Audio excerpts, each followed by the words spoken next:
Morning, everyone. Morning, teacher. Morning, sir.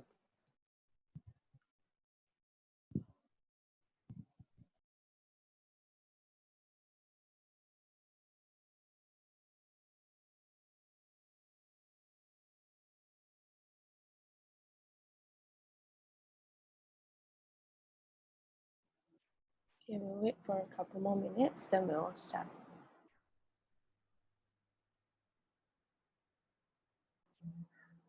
Okay, so let's start. Okay. You have some students investigating how the surrounding temperature affects the rate at which water cools. They're using the apparatus below. Okay, come. What are the temperatures? Sure, 18 degrees and 37 degrees Celsius. Okay, so 18 and 37 degrees Celsius. You can mark your work. Make sure you have the unit, degrees Celsius. Okay, so the first one is 18, 18. The second one is 37. Okay, okay. Next one. Test tubes of hot water placed in beakers A and B. They record the temperature in test tubes every 30 seconds. Their readings are shown. Complete the units.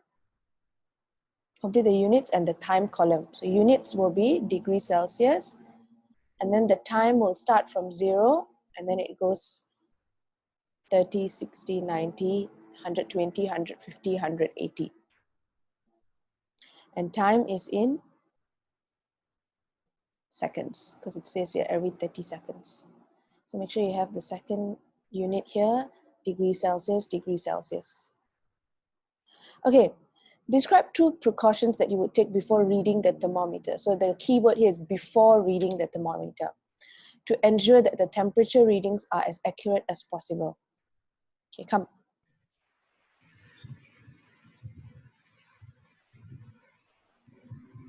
Just stir before reading, Okay, so you want to stir. Okay, why do you stir? Why do we stir? just so that So it can so it dissolve. No, it just hang on. Look at the thermometer at eye level, like it doesn't mean it's this. Okay, so read wrongly. Correct. You keep thermometer at eye level. So you set when you read it, right? You make sure your eye is same level as the thermometer, so perpendicular to the reading of the thermometer. Okay. Before that, why do we stir before reading? Why is it important to stir? To disperse some of the heat and make sure the solution is the same temperature throughout. Correct. So you want to mix because you want to make sure there is even distribution of heat throughout the liquid, and not just the part where you are measuring the temperature is hot. So you want to make sure the whole liquid is hot, so you stir before reading. Okay? Okay. Now, write a conclusion stating how increasing the temperature of the surrounding water affects the rate of cooling of the water in the test tube. Justify your answer by reference to the results in table. So the key word here is you need to, when you answer, you have to talk about, you have to refer to the results in the table. So conclusion stating how increasing the temperature of the surrounding water will affect the rate of cooling. Okay, so what have you all put as your answers?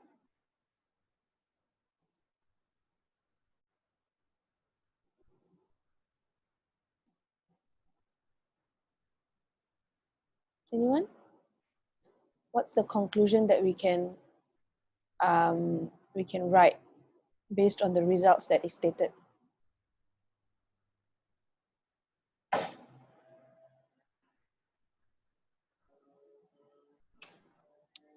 That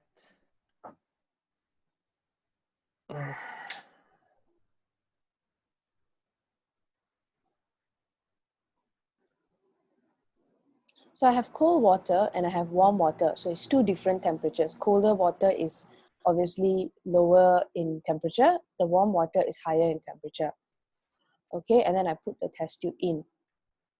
So for when the tube in the beaker which has cold water, the temperature decreases. The one with warm water, so temperature decreases. But which one decreases more? To the cool. The cold one. The cold water. Correct. So based on the results, the conclusion is actually given already in your table. You just have to put it in words. So it says, write a conclusion stating how increasing the temperature of the surrounding water, so increasing means the warmer one has a higher temperature, affects the rate of cooling, so affects the rate of cooling. So the temperature in which, which water will cause the rate of cooling of water to be faster? The warm water or the cold water? Can you repeat that again? Yeah. Which there's cold water and there's warm water, so beaker A and beaker B. Which beaker or which type of water has the rate of cooling faster in the test tube? Which one cools faster? The cold water, the one in cool water, or the one in warm water? The cool water. Correct. So, how increasing the temperature affects the rate of cooling? Justify your answer by reference. So you say, the colder, you can say the colder the water, the higher or the faster the rate of cooling of the water. So the lower the temperature of the surrounding water, the higher the rate of cooling of the water. And then you have to justify your answer based on the results. Then you say, based on the table, the temperature drop is larger than the temperature drop in beaker B, which has warm water. Okay, John.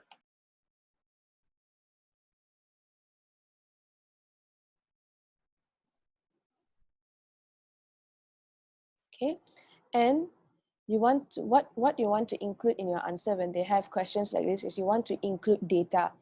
So let's say you take 30 degrees, 60, 90 degrees. So you say for beaker which has the cold water, 30, 60, 90, 30 seconds, 30 seconds. So in 1 minute, it dropped from 52.5 to 36 degrees Celsius in cold water.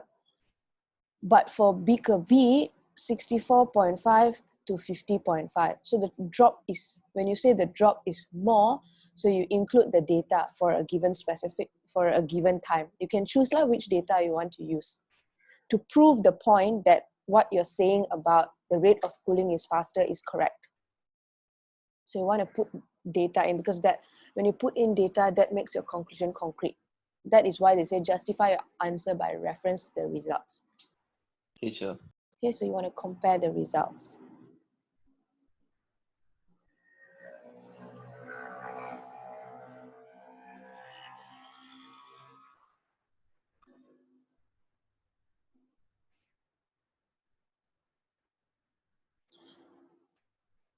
Okay, let's look at the next one. Everyone okay so far? Anyone has any question? No, Okay, let's look at E. Suggest one change to the experiment to ensure that the comparison of the effect of surrounding temperature on cooling is a fair test. So when you compare the effect of surrounding temperature, you want to make it fair. So what is one change? And explain why the change is an improvement. So the change and the explanation. So there's a few answers. So you can choose from a range of answers. So anyone? By using a lid on top of the beaker. Okay, and why do we use the lid on top of the beaker? So that heat can't escape and the experiment will be conducted more fairly.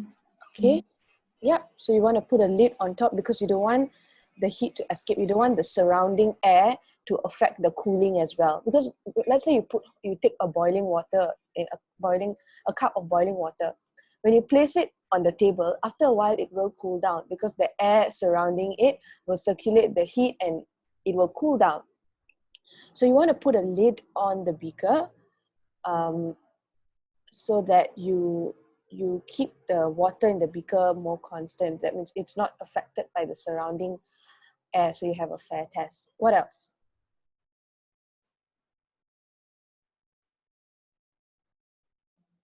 So you can measure the water in a measuring cylinder or test tube. Okay, so you want to make sure you have the same amount of water basically. Okay. What else?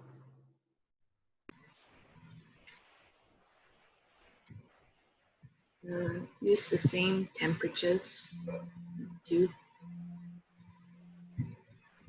Okay, so the water in the beaker is different. One is cold water and one is warm water. But you want to make sure that the temperature of the water in the test tube is the same. Yes? Don't they surround it with like something like clay? Yeah, you can do that as well. So the lid helps from allowing the heat to escape. Then you can surround the beaker with some sort of insulation to trap the heat in the beaker itself so that the heat does not escape. So you can use insulation as well. Okay, so here, right, if you see the reading of the temperature, the water in the tube in the beaker, it starts at different temperature. So you want to make sure, because it says the change, you change to the experiment. So you must look at the experiment, see what they haven't done, and then change something. Okay, you cannot mention something that they're already doing. So you have to look for something they did not do, which they should have done to make the experiment better, because the question here says change. So here, for example, they started at different starting temperatures. So you want to make sure you start at the same temperature, because that can also affect temperature drop, can also affect the readings. So that's another thing that you can change. And then for insulation also, if you see in the diagram, because again, the question says shown in figure 1.1. So if you look at figure 1.1, there's no insulation. That's why you can talk about insulation. There's no lid. So you talk about lid. Okay, don't mention something that they're already doing because it says change. If you mention something that they're already doing, then you don't get the point. Okay, because it says change.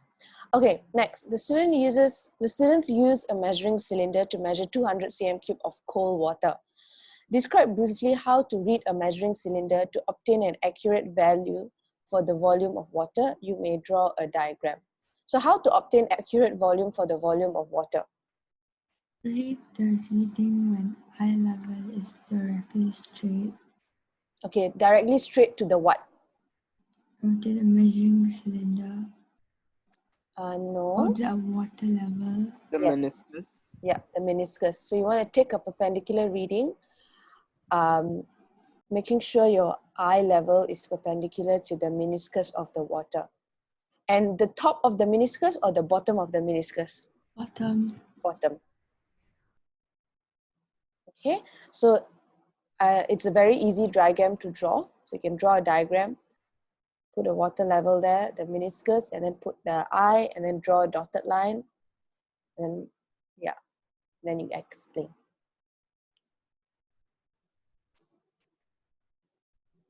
Okay.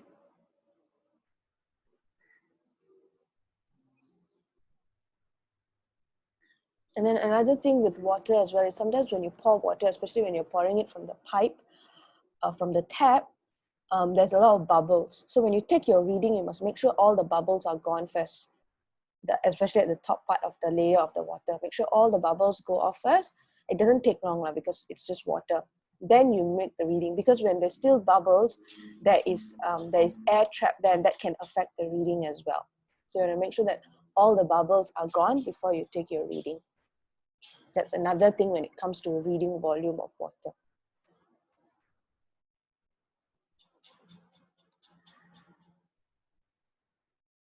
Okay, any questions so far? No. Not sure. Okay. Okay, let's look at the next one. Student investigating the resistance of 3 wires A, B, and C. He's using the circuit shown in figure 2.1. So they're looking at resistance of 3 wires. So immediately, if you look at the wires, what is the difference between the wires? Length. The length, correct. So if you see the circuit is set up to test wire A, the length of each wire is measured and recorded. Okay, on figure 2.1, draw a voltmeter connected so that it will measure the potential difference across wire A. See, they even tell you how to draw the where to draw the voltmeter if you read the question properly. Draw a voltmeter connected so that it will measure the potential difference across the wire A. So where will you draw your voltmeter?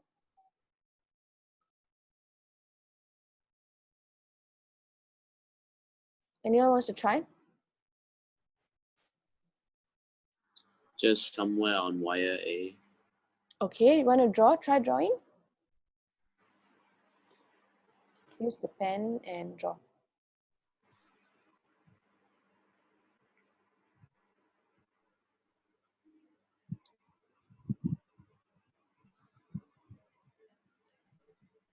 Okay, anyone else have a different answer?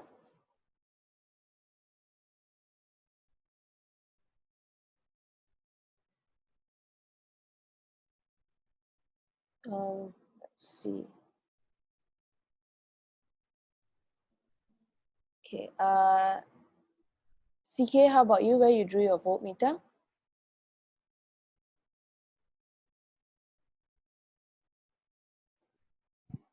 Sure, I drew it at like the start of like A. So on the other end. Yeah, sure. Okay.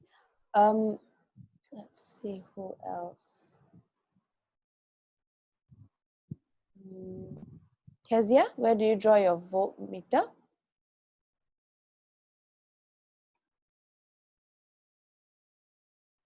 Same place that James drew it. Okay. Let me call one more person. Desiree, where did you draw your voltmeter? Same place as CK put. Same place as CK. Where did CK put? Or CK put at the start?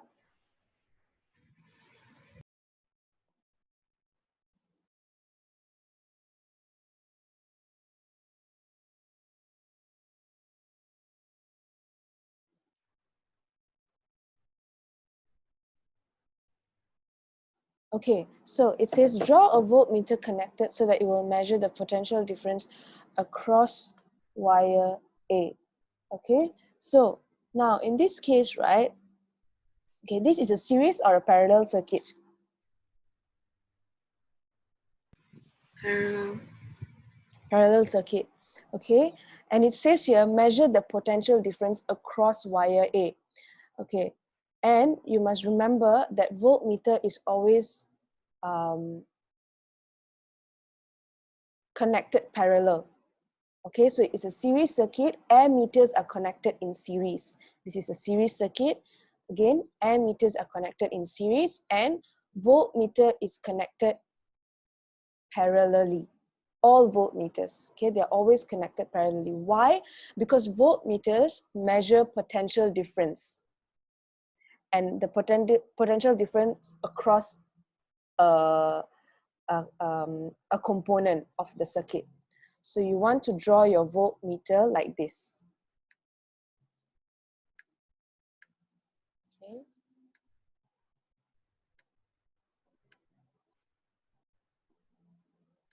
Okay. Like that. You want to draw it across. Okay, parallel to wire A. Okay. Okay, sure.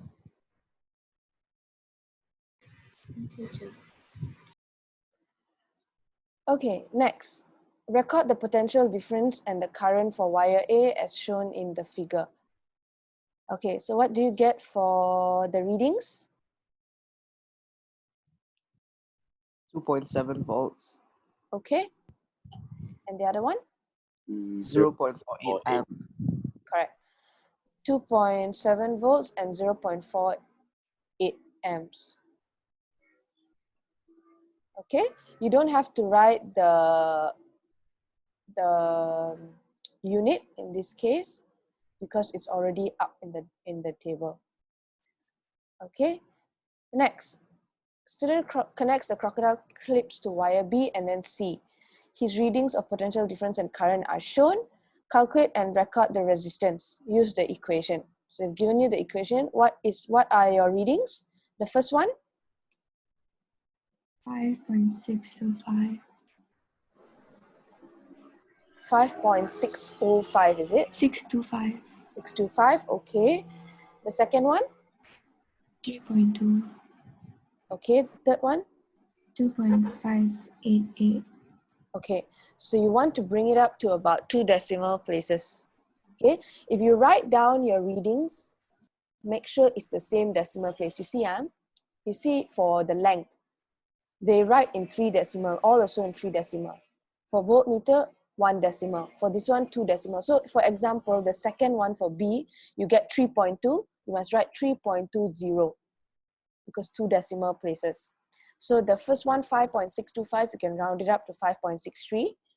The third one, you can round it up to 2.59, but make sure it's all in the same number of decimal places. Okay, so for the second one also, you must write 3.20. Although you are adding the 0 because you have to make sure that all the decimal places of all your readings are the same. That's how you, when you draw a table, you have to make sure of that when you fill in a table. Okay, please make sure you do your working, okay, because sometimes, let's say you accidentally fill in wrongly, but if they see your working and you got the correct working, they may give you marks as well. So although it's a very simple calculation which you can just punch into your calculator and straight away find the reading, please do your working here, just in case. Okay, calculate the resistance per unit length R of each wire using the equation R equals to resistance over length. Include the unit. Okay, so what are your results? What are your resistance for wire A?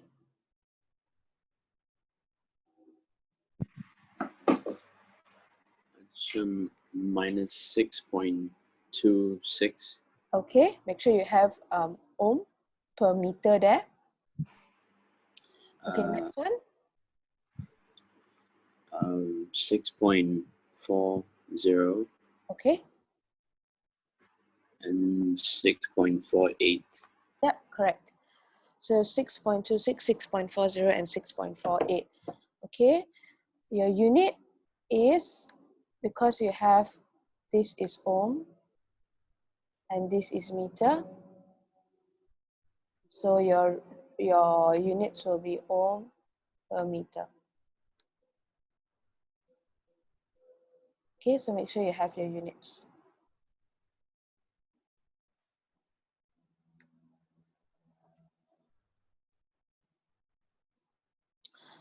Okay, another student suggests that R should be the same for each wire. Okay, R is resistance per unit length. The one that we just calculated, they say that it should be the same. State whether your results support this suggestion. Justify a statement with reference to your results.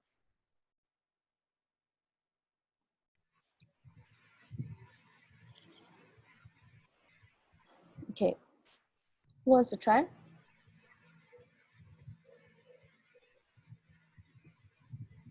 So it says state whether your results support this suggestion. So the first thing is you've got all your readings. Is it the same or not? No, check. Okay. So that your answer is no. Now why? Justify your statement with reference to your results.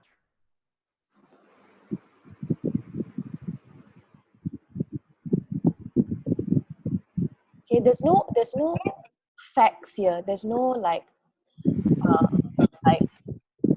scientific or physics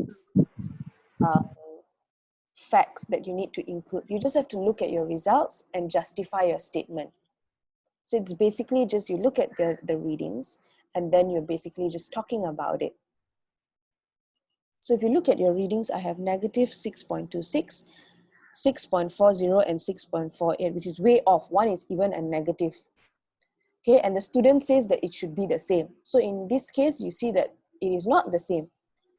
So statement, does your results support the suggestion? You say the results do not support the suggestion. You say they are not the same for each wire. Okay, And then justify your statements with reference. You just talk about your results. You say, for A, it was a negative. And then B and C, it was almost the same, but it was not.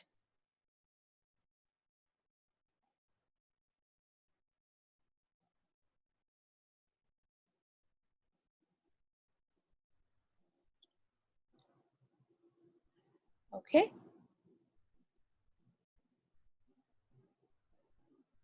Okay, next. A student measures the length of each wire to be tested. Draw an arrow to indicate precisely between which 2 points he should measure L.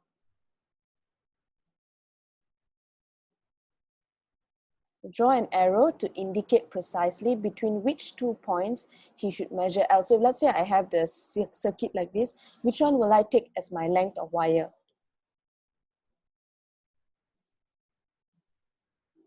So between the two crocodile like clips. Correct? So how would you draw that? So it says draw an arrow. So how would you draw that? Mm,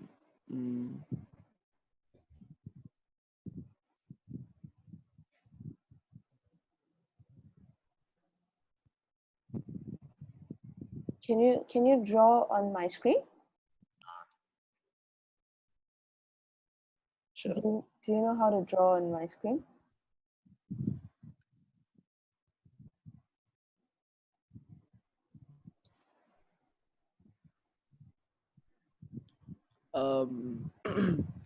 My laptop lags a lot, so I don't think I can. Oh, okay. Okay, anyone else wants to try? So from the vase to the other vase. Yeah, so you wanna draw. So I wanna see someone draw it because it's very important how you draw and your labeling in order to get your marks. So from one crocodile clip to the other. So who would like to try and draw? I try to. Can. So it is here. I can't get the most accurate, but it's somewhere like this. Oops. That's okay. Hang on, just let me. Right. It's from here. Yes. No. Here. No, so how you want to draw? Hmm. You want to draw the arrow outside of the line. Don't draw on the line because then you won't be able to see. So you want to draw the line, the arrow outside. Shall I try? Can. Yeah, that I can't.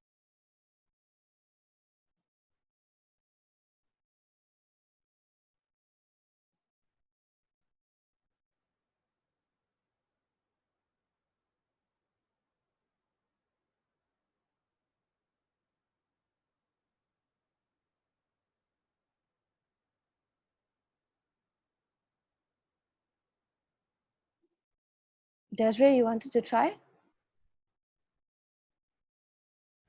Yeah, Chair. Okay, you have to use what they have given. So you have to draw an arrow like this. Oh, wait. Uh,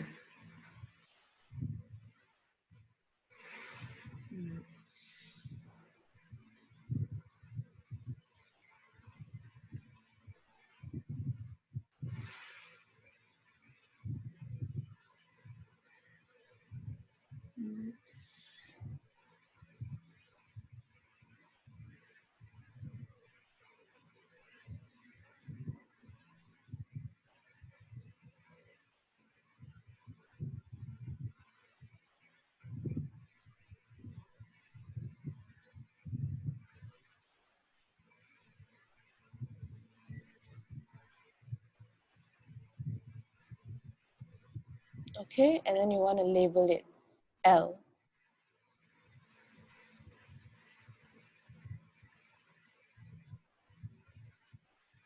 Okay, thank you.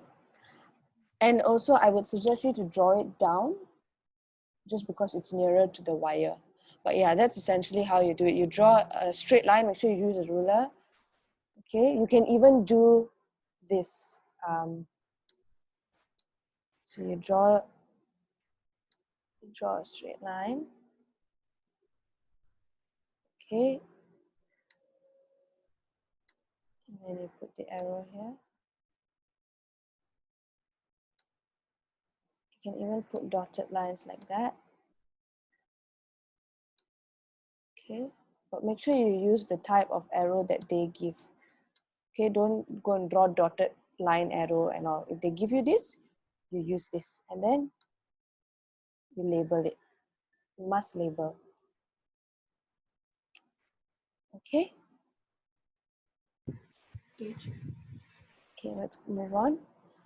One possible problem with this type of experiment is heating the resistance wires. Suggest a precaution that could be taken to reduce this. So sometimes, basically what they're saying is this resistance wires, right? When you do experiment, sometimes it starts heating up.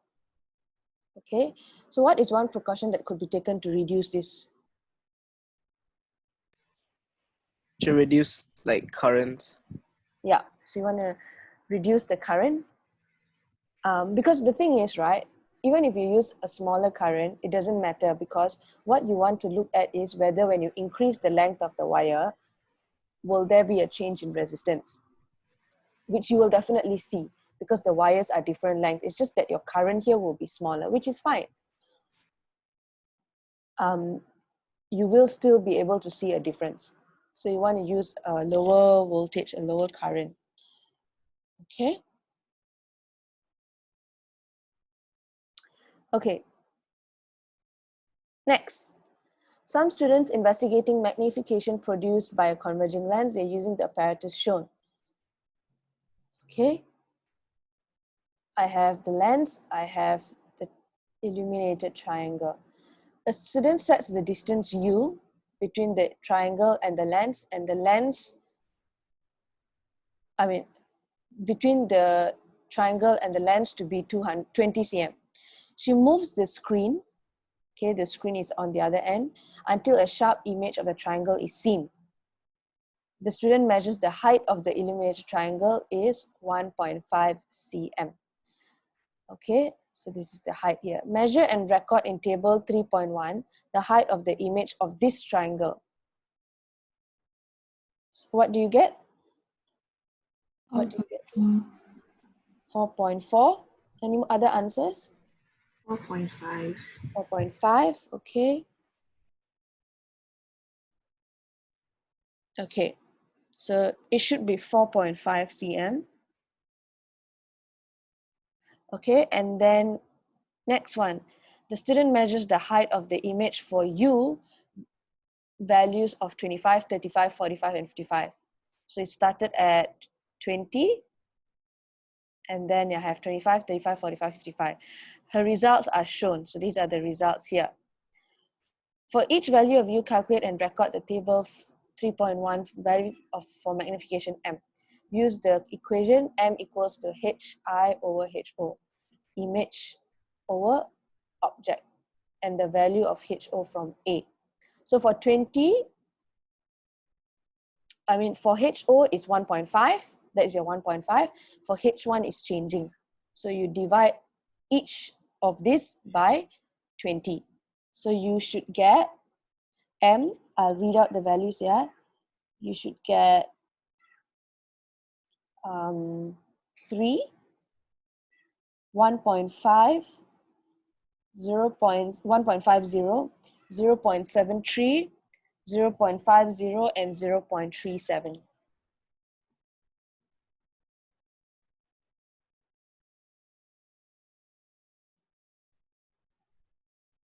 Okay, 3.00, 1.50, 0.73, 0.50, and 0.37.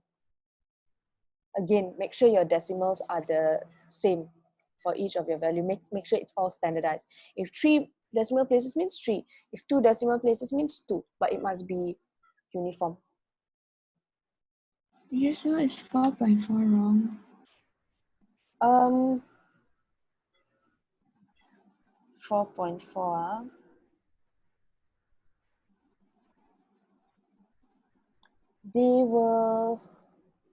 Usually they give a range of values, but sometimes if the diagram is drawn to scale, which in this case I believe it is, they will expect you to have the correct answer. So it should be 4.5. Okay. Okay. Okay, next, plot a graph, M against U. Okay, let me just call someone very quickly to draw on this.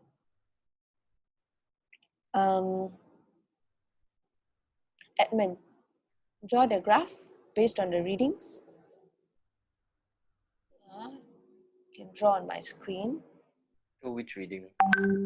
The one on the table, it says plot a graph of M against U. So your M reading against U.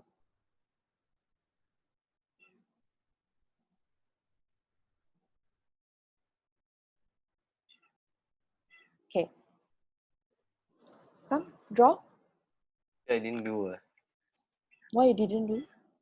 I didn't do. Okay, I asked why. Huh? I don't know how to do.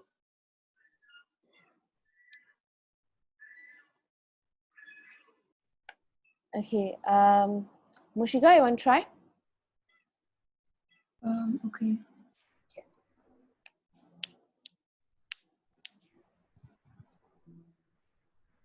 Should I like plot the points first and then? No, you put the axis first.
It's very hard to draw.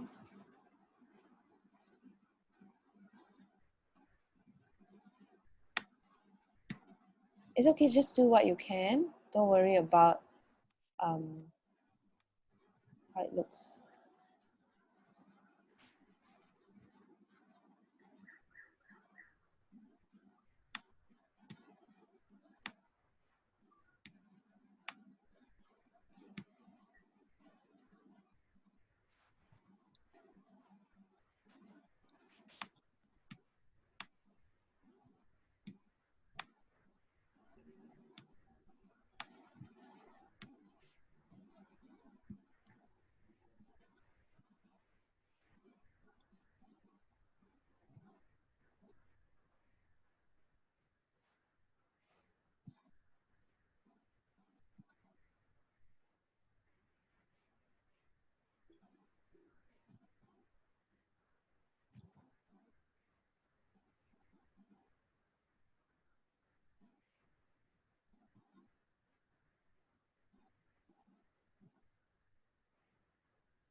Yeah.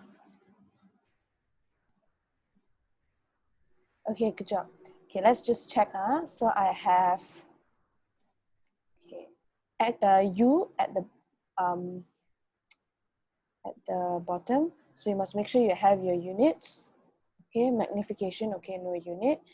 And then you want to make sure that all of it is uniform. So if you look at the readings given, it's 20, 25, 35, 45, 55. But you don't put that as your axis. You have to put a uniform scale. So 10, 20, 30, 40, 50, 60, 70. Or 20, 40, 60, 80. So I have 10, 20, 30, 40, 50, 60 here. And then you find where is 30, where is 25 in between. Okay, you don't just take the U readings and put it there. Remember, it has to be uniform.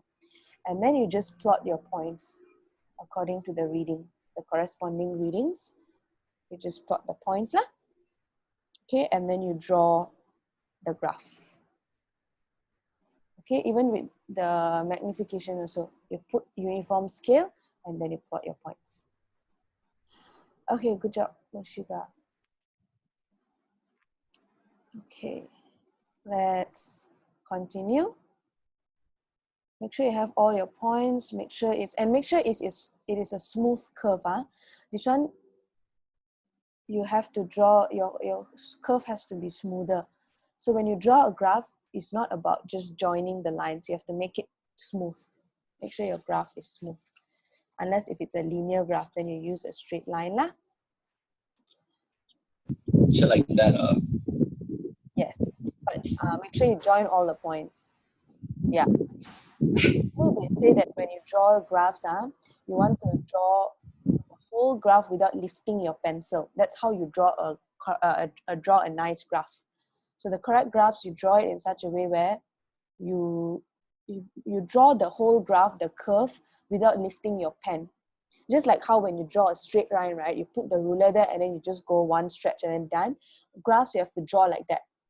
You have to draw the graph without lifting the pencil, and it cannot be like you joining from one point to another point to another point. It must be smooth, just like one line and then done.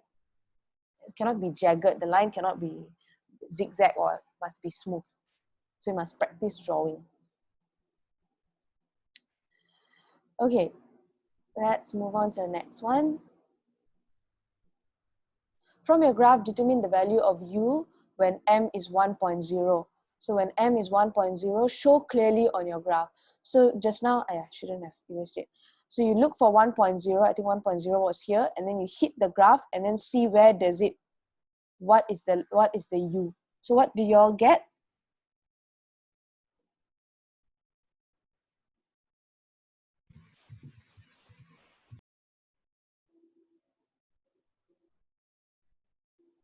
What? 31? Yeah. Yes. So there's a range of values. You should get between 28 and 32 cm. So if you go look at 1.0 on M just now, and then you hit the graph and then you draw the line down and see what is the U. And they give you points for putting it on the graph.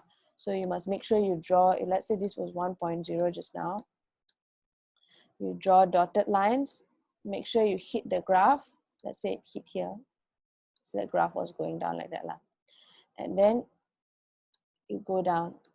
Must have dotted lines because it says show clearly on your graph. So this is how you show, by using dotted lines. Okay.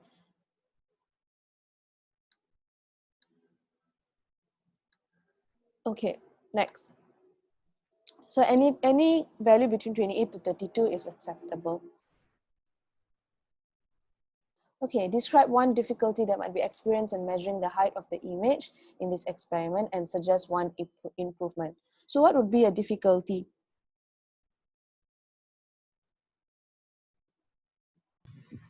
When measuring the height.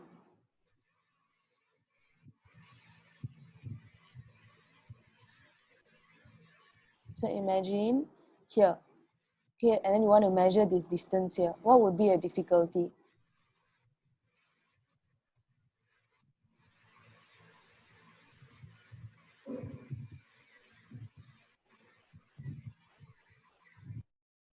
Anyone?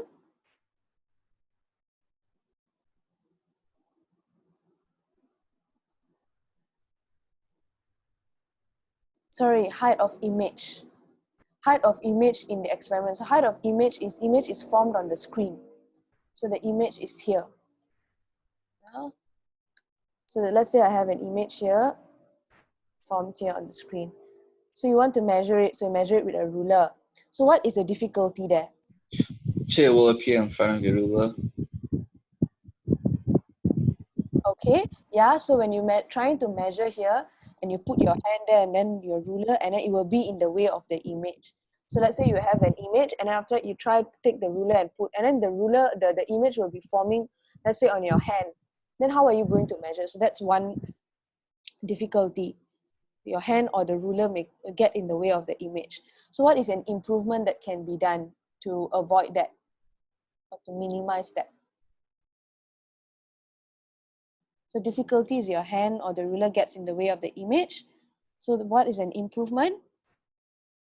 You use a translucent screen. Okay, you use a translucent screen and you view from behind the screen. So the screen here, you use a translucent one and then you measure from behind. Okay, or another thing is, before you turn on the lamp or whatever, you put a ruler, you fix a ruler already there, or you stick a measuring tape on the screen or something. Then when the image is formed, then you can measure, you can just look at the ruler or the measuring tape that is already pasted on the screen, and then you take your reading. That's another thing that you can do. That will be the Okay, sure. Okay, when setting up the apparatus, student make sure that the card with the illuminated triangle, the lens and the screen are all perpendicular to the bench. Why is this important? Why must it all be perpendicular to the bench?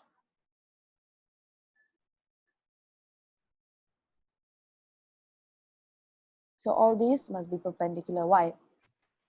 So you'll be able to have a focus image. Yep, so that your image will be clear. It won't be blur, it won't be jagged. It must, so we put it on a smooth surface, make sure it's perpendicular, all in a straight line.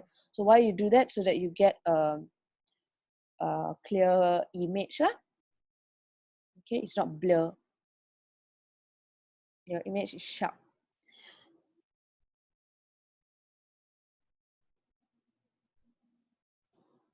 Okay.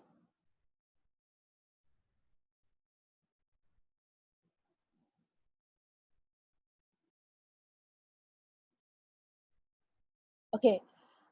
It is 9:55, 9:56. Before we go to the last one, you all can go and take a break. And then we'll continue. Can come back at 10:05. Okay.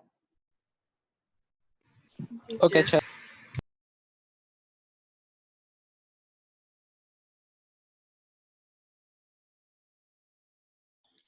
Is everyone back? Yes, sure. Yeah, sure. Yeah. Okay, come, before we continue, let's see who can answer this. You measure my life in hours and I serve you by expiring. I'm quick when I'm thin and slow when I'm fat. The wind is my enemy. What is it?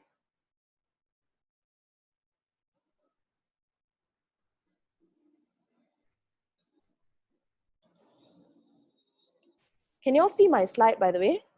Can you all see the Sure. question? Yeah, sure. Sure, is it a candle? A candle? Okay, what else? Anyone else has any other answers? Um,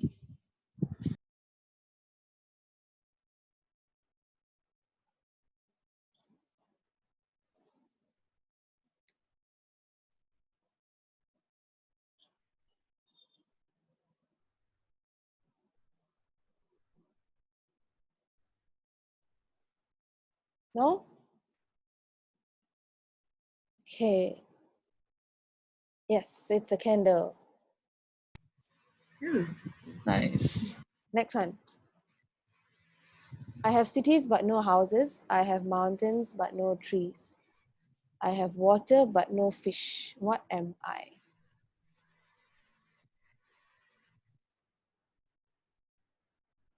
So lonely. Lonely?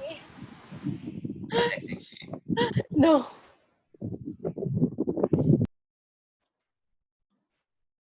No. Think, think, think. Come on, guys, think.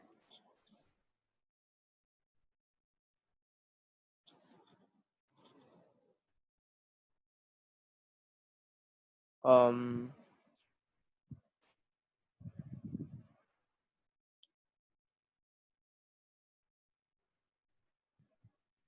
So is it a map?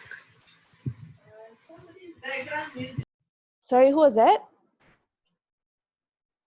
Who answered? Just Desiree. yes, it's a map. Okay, one final one. You see a boat filled with people. It has not sunk. But when you look again, you don't see a single person on the boat. Why? Because they're married. Yes, because oh, wow. great. Oh my god. Very nice. Good job. Okay, let's continue. Okay.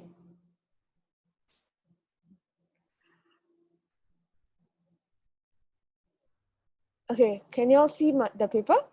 The question paper? Yeah, sure. Okay, Yes. let's look at the fourth question. A student is investigating how the material of a spring affects its behavior when stretched. Okay, a material of spring affects its behavior when stretched. The following apparatus is available to the student: wires of different thickness, length, and material. A set of 10-gram masses and a set of 100-gram masses, both with hangers. A wooden rod approximately 1 cm in diameter, other standard laboratory equipment.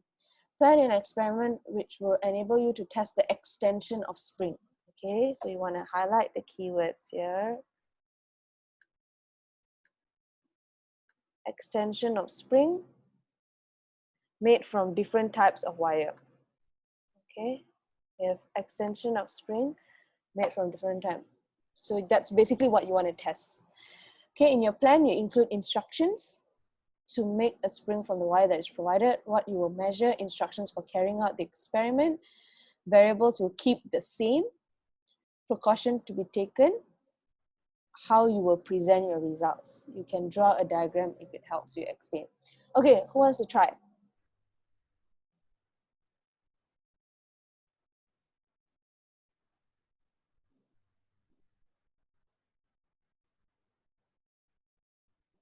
Anybody?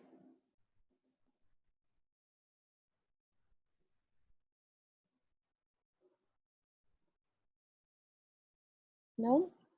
Okay, let's look at it one by one. It's actually already given what you need to talk about, so it's not too difficult. Okay, so the first thing is instructions for making a spring from the wire provided. So I have wires of different thickness, length, and material. And then I have a wooden rod. So how to make the spring? How do you make a spring from that? From the wire that is provided? Coil it around. Yeah, so you coil the wire, you wind the wire around the rod. Okay? And then the second thing, you want to apply the load. You see this 10-gram mass, 100-gram mass. You apply the load to the end of the winded wire, and then you measure how much it extends. And then you do the same thing for a different material because you have wires of different material. Because you see, again, test extension of spring made from different wire. So you want to make the first type of wire. Okay, with the first material, you wind it around the rod, you put the mass, and then you see what's the extension. And then you do the same for the different types of material, different types of wires. Okay, and then, so you apply the load, you measure the length, the extension of the spring, then you repeat for the other springs of different material, and then you record your results in a table. So that is how you will carry out the experiment. what will you keep the same? What must you keep the same in order for this test to be fair? The type and length of spring. The type cannot, because you're going to use different materials. That's not going to be the same. But the length, yes. The length of the wire before you coil it, or even when you coil the wire around, you must coil it the same way, the same amount of turns, in order for the length of the spring to be the same. Okay, so and then when you coil it, so you must make sure it's if let's say you wind around 10 times, you must also must wind around 10 times. If you're going to do near coils, very dense coils, all of it must be dense as well. Okay, if you're going to use all 10 grams, if you're going to use 10 grams, all must be 10 grams. If you use 100 grams, all must be 100 grams for the mass. Okay, now precaution to be taken or difficulty may occur. What are the precautions that must be taken? So you have to apply the loads with like care, like slowly. Correct. So you want to apply the loads carefully, properly. What else?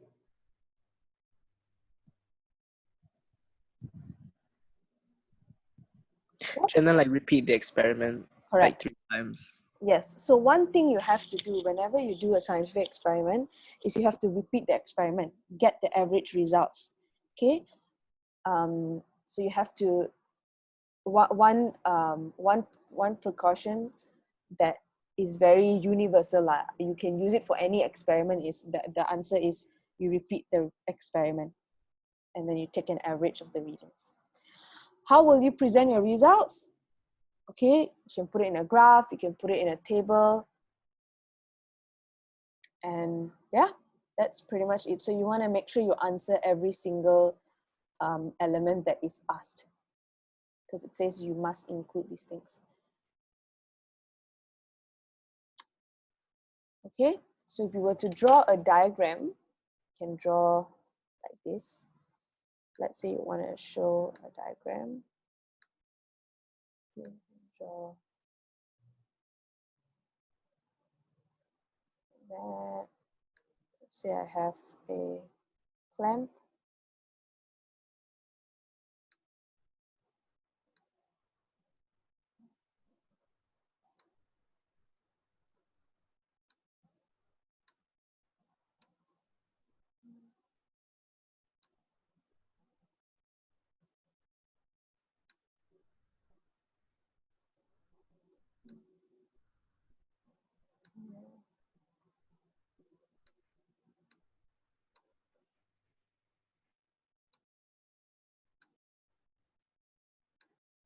You can draw the spring.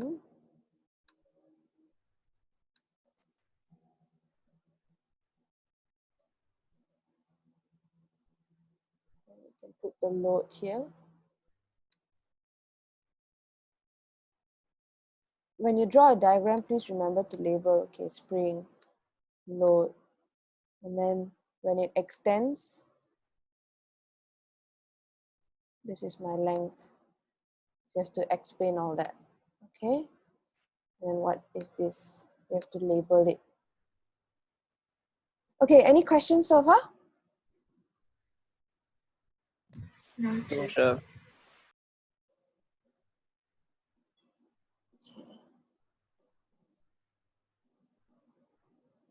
Justin, what happened to you? Justin, what happened? I overslept. Again? Cedric, you don't talk. Fine. Okay. Please Sorry, Cha. pause the recording. Okay, and yeah, make sure it doesn't happen again.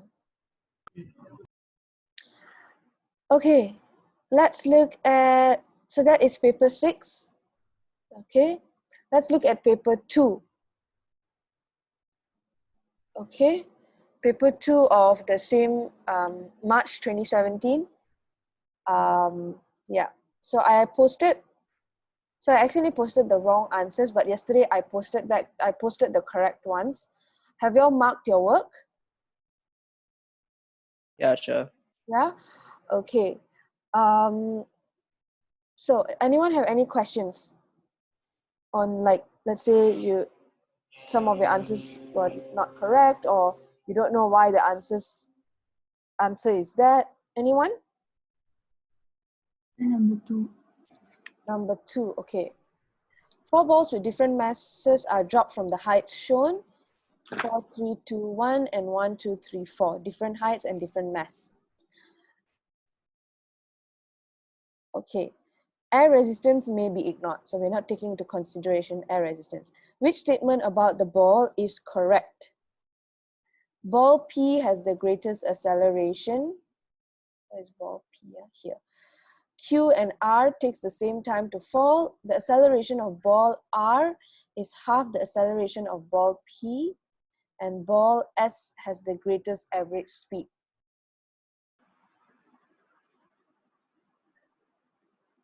Okay, so let's look at it. Let's see. Okay.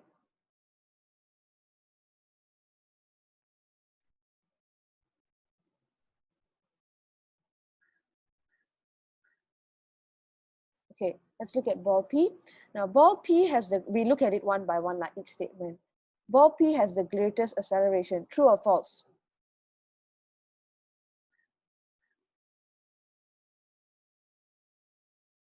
False. Why false? Because there's a shortest distance Okay, towards the correct. So shortest distance, so it's wrong. B, balls Q and R take the same time to fall to the ground. True or false? True. True? True or false? True. Why true? Um,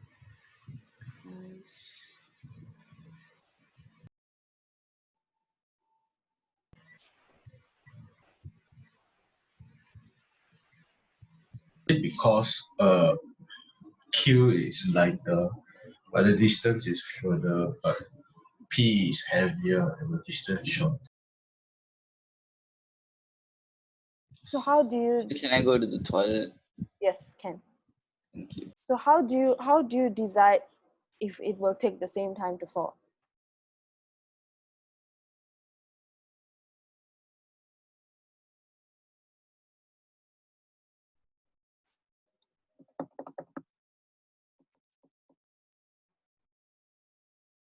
Yes.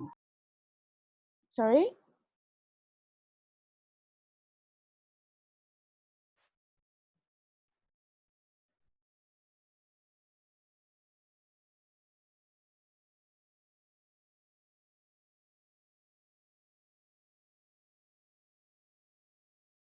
Let's say you're given mass and you're given distance, how do you look at acceleration? Or if you have mass and distance, how do you look at the quantity of time?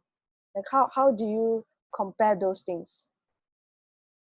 Do we use a formula? Do we use a specific concept? Do we use Newton's law? What are we looking at?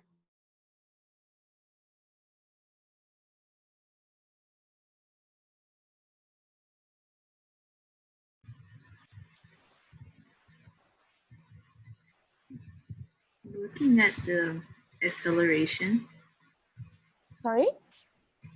is it the acceleration and the air resistance between the both balls? But here we are saying air resistance is ignored. So okay, if you say acceleration, how do we look at acceleration? What are the quantities we are looking at?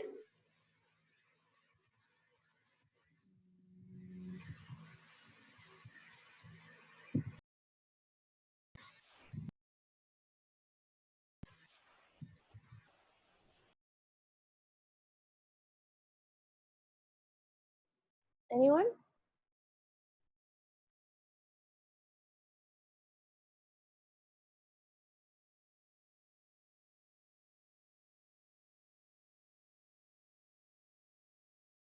Okay, or let's say, okay, let's look at D. Ball S has the greatest average speed. Now I'm given the distance and then I'm given the mass. So how do I calculate speed, or how am I going to find out if the average speed is high or low? Or what concept are we using?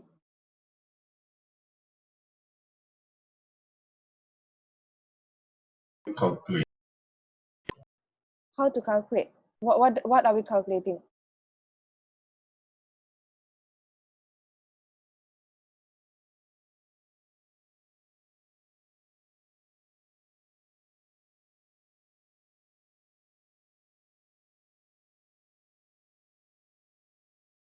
Is it mass over distance?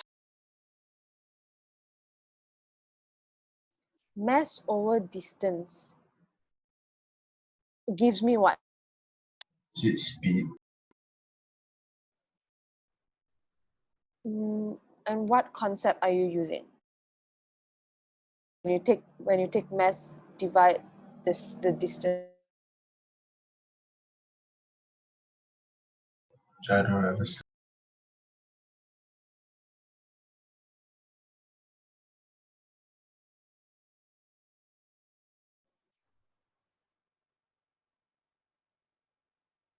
Anyone?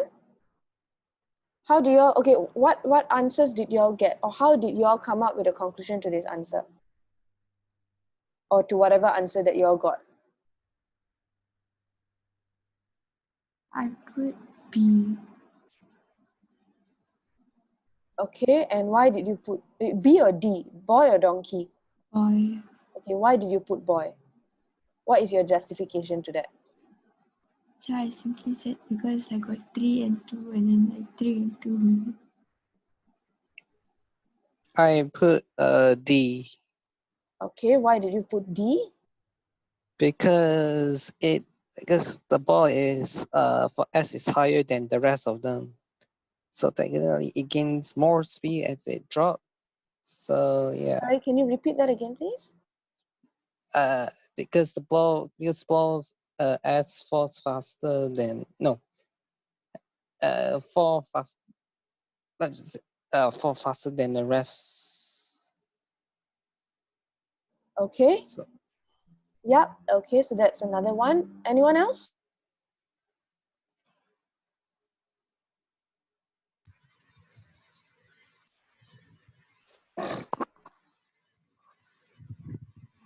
No?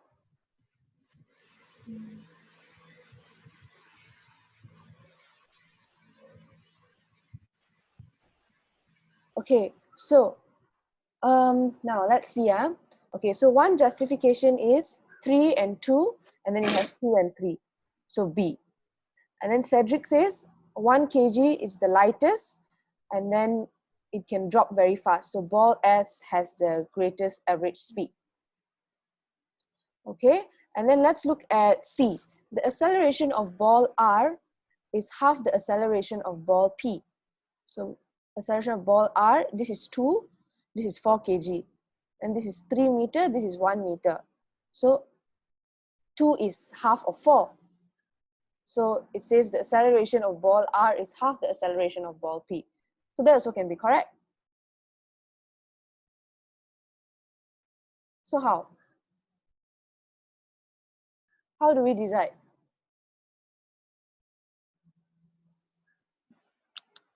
we time it? We time it. How are you going to time it? No. Sure, this is what I think. So I think it's B because like, I would say, it depends on only how far the object has fallen, no matter how heavy the object is. Okay. So, how to say this? Oh yeah, I remember now. The- Technically, it doesn't matter Wait, how heavy Cedric, the object is. Wait, Cedric, let Desiree finish first. Sorry.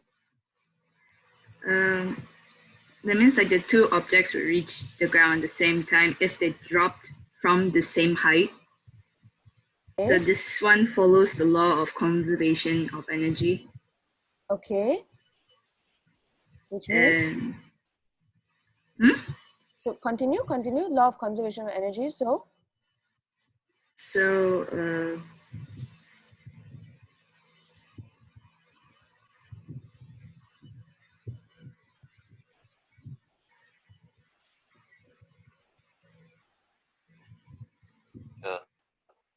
yes.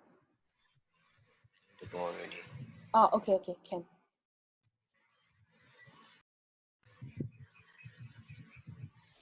So how do you apply law of conservation of energy to this, to here, Desiree?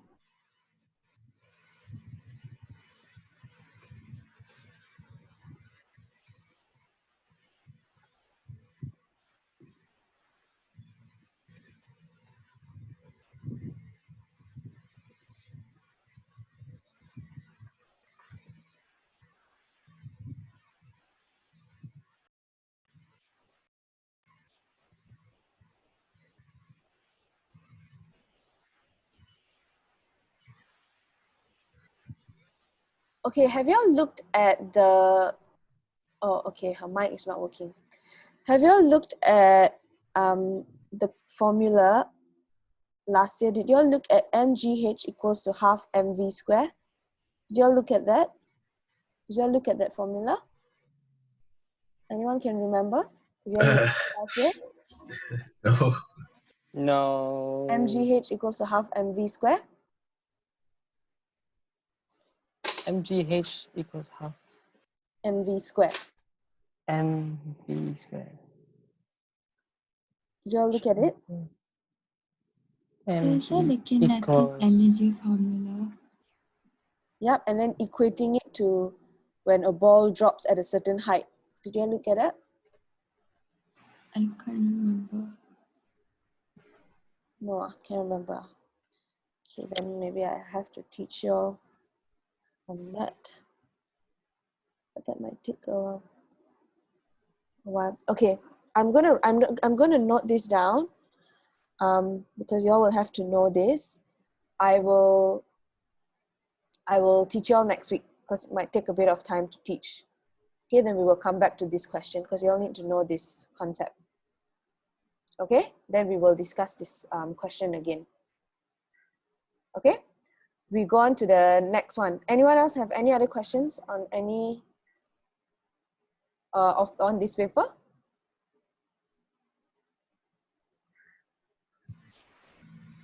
No. No? All okay? Ah? Yeah, sure. Okay, if that's the case, I have another paper question for us to do. Okay, before that, are there any topics that you all need help on or not? Before we go further. So let me think. Okay, quickly. And then tell me now so that maybe one class next week we can just concentrate on the topics that you all don't know or need clarification on before we move on to more questions. You can refer to your textbook, look at the topics, see what you need help in. Like one of it is this mgh equals to half mv square, which I need to go through with you all. And then, yeah. So quickly look at your textbook, see what topics you need help in, and then maybe next week we will do a class on all these topics so that you can do your questions. I think for me is the reflection, the reflection formula, As in like light, is it? sort of. The topic on light, is it? Reflection, so formula, you said formula. Okay, Actually, I don't understand the formula. what formula is this? Yeah, Huh? the reflection got like the cos or sine. Okay. Okay, Ken, what else? Anyone else? Just the sum one I'm not so. Sorry, say that again. Just the sum topic I'm not really. Sum of what? Get the sound topic. Some topic. Sound. Yeah. Okay. What in that topic? Can you be a bit more specific?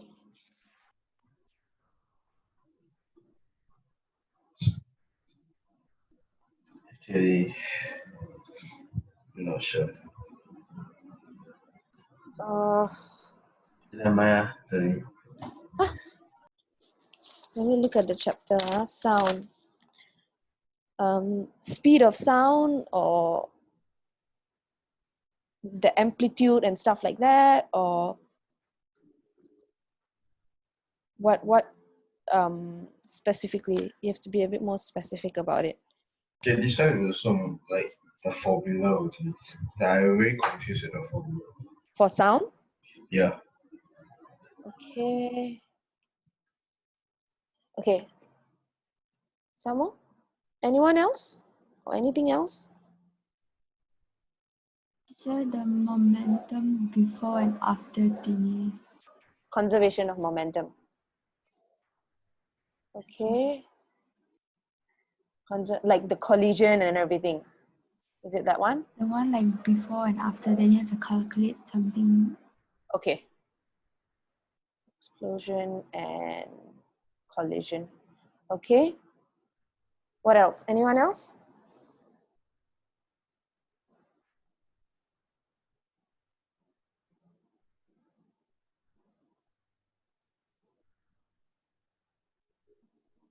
No? So other chapters are okay, yeah? Yeah, sure. Okay. Yeah? Okay. So I will go through all these next week.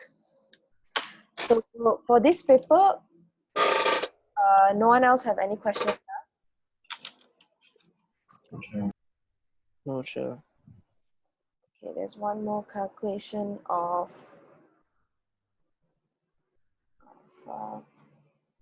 okay. Okay. I have another set of questions. It's not a pass. Well, it's topical question. So let me just quickly open it up. It's not on Edmodo, but I put it on my screen. Okay. Let's look at this. Okay, everyone can see the questions? The man pulling the child. Yeah, just Okay, let's quickly look at this. A man pulling a child on a sledge, acceleration 1.5, mass of the child and the sledge is 38 kg. State the equation linking force, mass, and acceleration. Force equals ma. Okay, so force equals to mass times acceleration. Okay, that is pretty straightforward. Okay, let's look at the next one. Calculate the force needed to produce this acceleration. What will you get? 57. Yep, 57 watt. What is the unit? For force? Newton. Newton, yep. 57 Newton. So just a reason why the force exerted on the sledge by the man must be greater than the force calculated. So why is the actual force bigger than the theoretical value?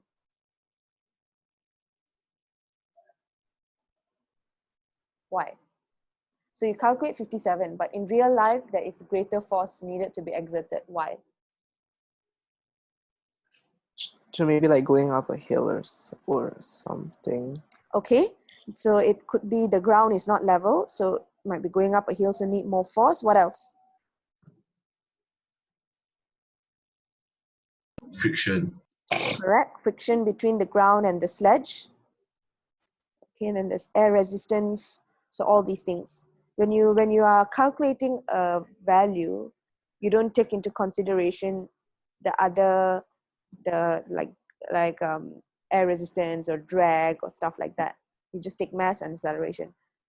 But in real life, it's not ideal. You have all these things. So that is why the force exerted on the sledge will be greater. Okay. So the sledge starts from rest and accelerates at 1.5 meter per second until velocity is 2.8. What is the relationship between acceleration, velocity, and time? What's the formula?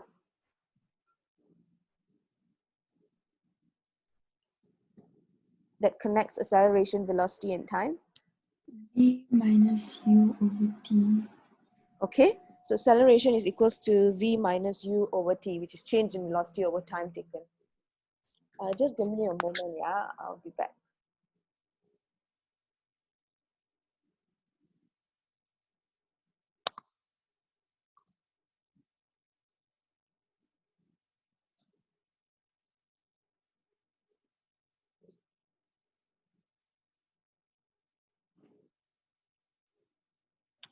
Okay, so acceleration is change in velocity over time.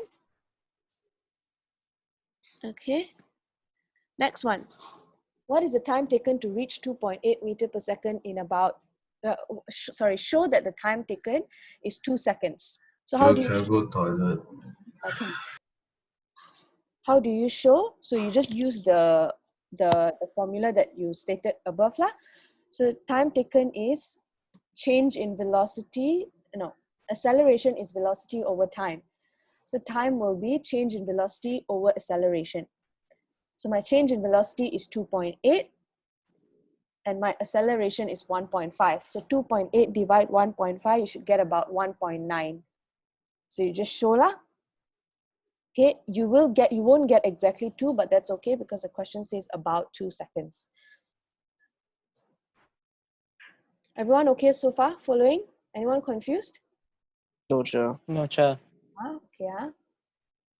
Okay, velocity time graph, motion of the slash as it travels down a hill. What is the distance traveled? So if I have a velocity time graph, how do I calculate distance? Area under graph. Correct, area under graph. So in this case, I can divide it into 3 sections. So I have a triangle here, I have a rectangle, and then another triangle. I find the area of each shape, and then I add them up together. Okay, it's not too difficult. So, state the equation linking average speed, distance moved, and time taken. What is the formula? Speed equals to distance over time. Yep. So speed equals to distance over time. Okay. Now you want to use what they have asked you. So you must say average speed equals to distance moved over time taken. Okay, calculate the average speed of the sledge for the whole journey. So average speed is total distance, which is what you would have calculated at the top, which is area under the graph. The time taken would be throughout the whole journey. How many seconds was the journey if you look at the graph? 14.5 seconds. Yep, 14.5 seconds. So you take your distance, divide 14.5.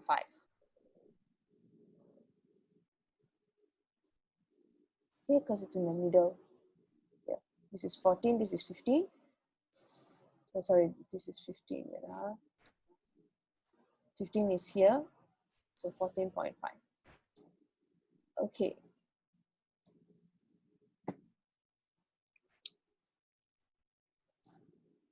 That is it. And then, okay, this is what I want to go through with you. Okay, look at this picture. A student investigates terminal velocity. Okay, what is terminal velocity? Anyone? When the gravity and the air resistance cancel out. Okay, so Together. there's no acceleration. It's just moving at constant speed. So a classic example would be if you go skydiving and you have a parachute on. So when you first jump out of the plane, you're going down really fast.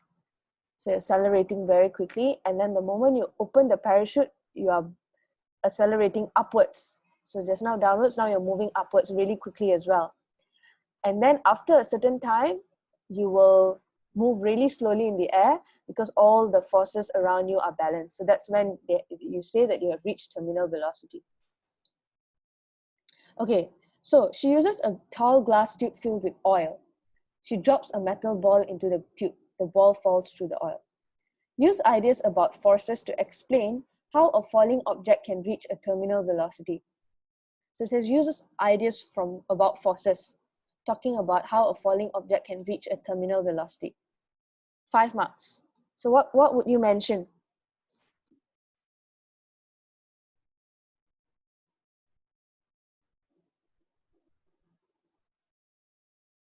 You have to talk about forces acting on that falling object.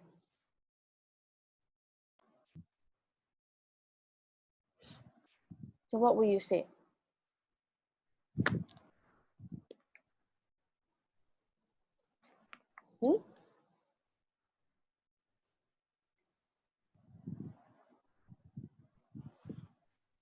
The gravity and the air resistance. Okay, so you want to talk about a falling object. What does a falling, or what does any object have? It has, starts with W. Weight. Yeah, so it has weight. Okay, the object has weight or a downward force. Okay, and this is due to gravity. This is the first force because it says use ideas about forces. Okay, so because of that, okay, this causes the object to have or to experience acceleration. Because we're looking specifically at falling object. Okay, so the acceleration is downwards lah. So imagine again the parachute. Okay, now so something pulling it down, and then there is a force that is pulling it up. This is what we call drag. That causes the object to move upwards. Okay.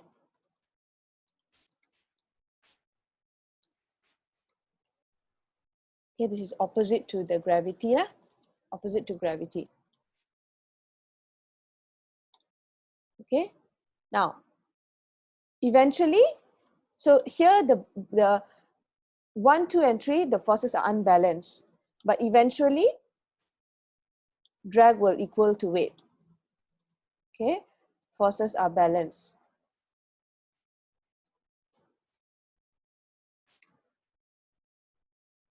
So when the forces are balanced, what happens? Terminal velocity is achieved. Correct, because your resultant force is 0. So the object will now travel at constant speed, which means it has reached terminal velocity. Okay, so the object has a weight that pulls it downwards. This causes acceleration, but at the same time, there's a drag that is moving in the opposite direction. Okay, so but after a while, eventually, the upward and downward force will cancel out, like mentioned just now. So the drag will equal to the weight, where the resultant force is 0. And then this causes the object to now travel at constant speed, meaning it has reached terminal velocity. Okay, everyone okay so far? Gotcha. Okay. Let's look at this one. Yes, the last one. A student investigates the motion of different falling masses by measuring the time taken for empty cupcake cases to fall from a window. The student drops 1 case from the window. He repeats the experiment with 2 cases stuck together and then with 3 and 4. Name 2 measuring instruments that he would need for this investigation. He wants to drop it down. Again, we're looking at terminal velocity. So what are 2 measuring instruments he will need? Sure, a weighing scale. Okay, a weighing scale to measure the mass of the cupcake case. What else?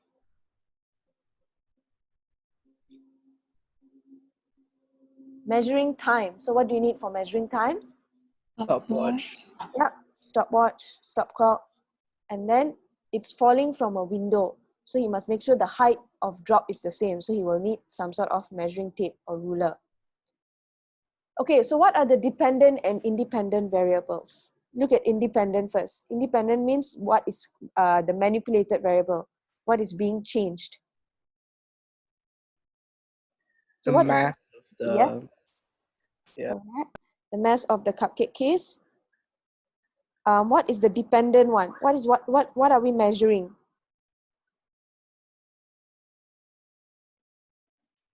time taken to achieve terminal velocity. Okay, so let's look at this. Time taken to fall from the window. In this case, time taken for empty cupcakes case to fall. So my dependent will be time taken for the fall. Okay, one factor that the student should keep constant in order to make this investigation fair.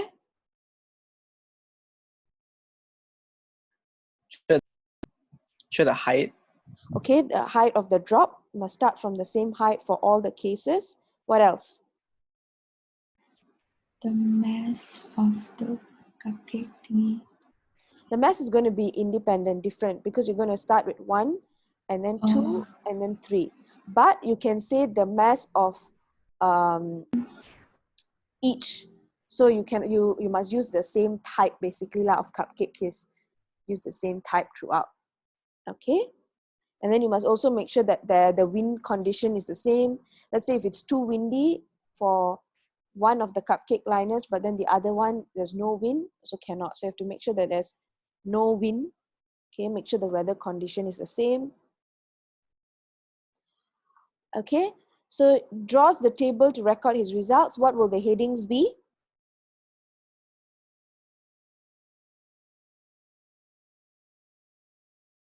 What would the first heading be if you were to record your results?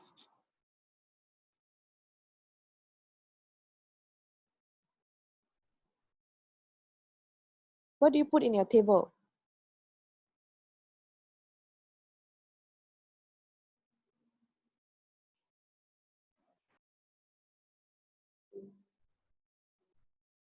Okay, let me call. Justin, Yeah, Cher. what do you put in your table if you want to record the reading of the experiment? So here will be what? The first table heading.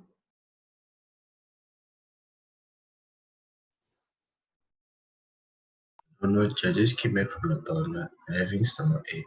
Oh, okay. Let me call someone else. James.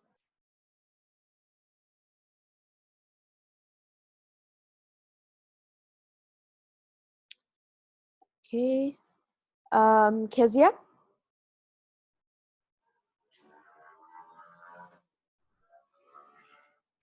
Hey, where are all your friends? They disappeared. I don't know. Oh. Okay. CK? Sure, I'm not too sure. Okay, so when you draw a table, right, and you're recording your results, you put, what are you changing is the mass. So mass of the cupcake cases in grams. So I have the different masses. And then here will be what I'm recording. So the time taken for the fall in seconds. So that will be your heading. Then you can put down the results in the table. So this will be the mass in grams, and then this is the time taken for the fall in seconds.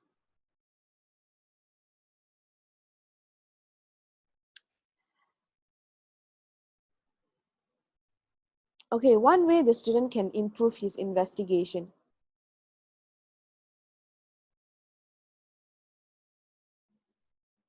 Sorry, Cher, I didn't see the top one, so I don't know. Oh, okay. So basically they're just dropping cupcake liners from the top. So what is one way the student can improve the investigation? Repeat the experiment. Okay, repeat experiment, get average readings. That is one of the, like I said, the universal one. Okay, and then you can say most suitable condition, weather condition. Okay, the student notices that the cases accelerate and then fall at constant speed. So that's when it reaches terminal velocity. The arrows show the size and direction of the force. Label the forces in the middle of the diagram. So what is pulling it down? What is the force downwards? Gravity. Gravity or weight. And then the top is? Air drag. Yes. drag. Okay, explain why the case accelerates then falls at constant speed. Okay, it's similar to the previous one. Okay, when it starts, the only force is weight. And the weight is greater than the drag, so it's unbalanced, so it causes acceleration. And then as it goes down, as it reaches the bottom, the forces become equal. The drag and the weight becomes equal. So there's no more acceleration, constant speed. So it has reached terminal velocity. Okay, so it's similar to the previous one. This one. Okay, similar concept. Okay, anyone has any questions? No, No, Cher. Chair. No? Okay. If throughout the week you remember something that you want to revise about in terms of topics, please let me know, and then I will add it to next week's class. Okay? Okay, that is all for today. Thank you, class. Thank you, Cher. Chair. Chair. Thank you.